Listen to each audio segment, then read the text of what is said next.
जब इस्लामी फौज और ईसाई पादरी खलीफा दूवम के इस्तकबाल के लिए खड़े थे, तब किसी ने नहीं सोचा था कि वो एक ऐसा मंजर देखने जा रहे हैं जो उनके पांव तले से जमीन निकाल देगा।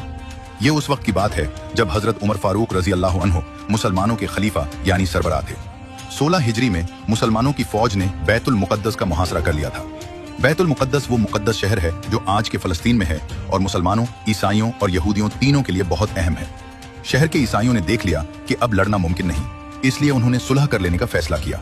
लेकिन उनके सबसे बड़े मजहबी पेशवा, जिनका नाम सफरोनियस था, उसने एक खास शर्त रखी।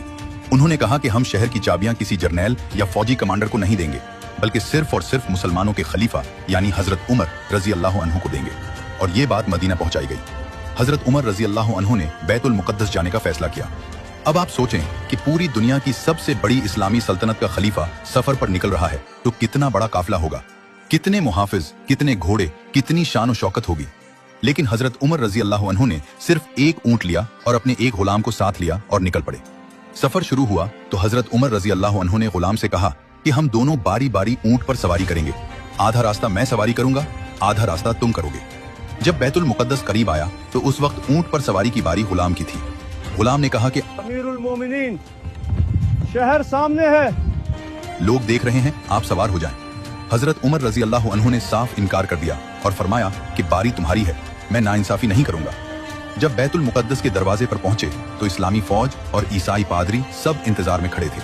हर कोई सोच रहा था कि खलीफा किसी शाही सवारी पर आएगा, लेकिन जो मंजर सामने आया वो सब की सोच से बिल्कुल उलट था। ऊंट पर गुलाम बैठा था और रस्सी पकड़कर पैदल चलने वाला वो आदमी था जिसके नाम से बड़ी बड़ी सल्तनतें कांपती थीं और उसके कपड़ों पर पैबंद लगे थे। सफरूनियस ये मंजर देखकर रो पड़ा। उसने अपने साथियों से कहा कि ऐसे ही अखलाक वाले लोग जमीन के वारिस होते हैं। फिर उसने खुशी और अकीदत से बैतुल मुकद्दस की चाबियां हजरत उमर रजी अल्लाह अन्हु के हवाले कर दी और हजरत उमर रजी अल्लाह अन्हु ने शहर में दाखिल होकर ईसाइयों को तहरीरी जमानत दी कि उनकी जान, माल और इबादत गाहें सब महफूज हैं। इस पूरी कहानी में सबसे बड़ा सबक यह है कि असल ताकत लश्कर और तलवार में नहीं, बल्कि किरदार और इंसाफ में होती है।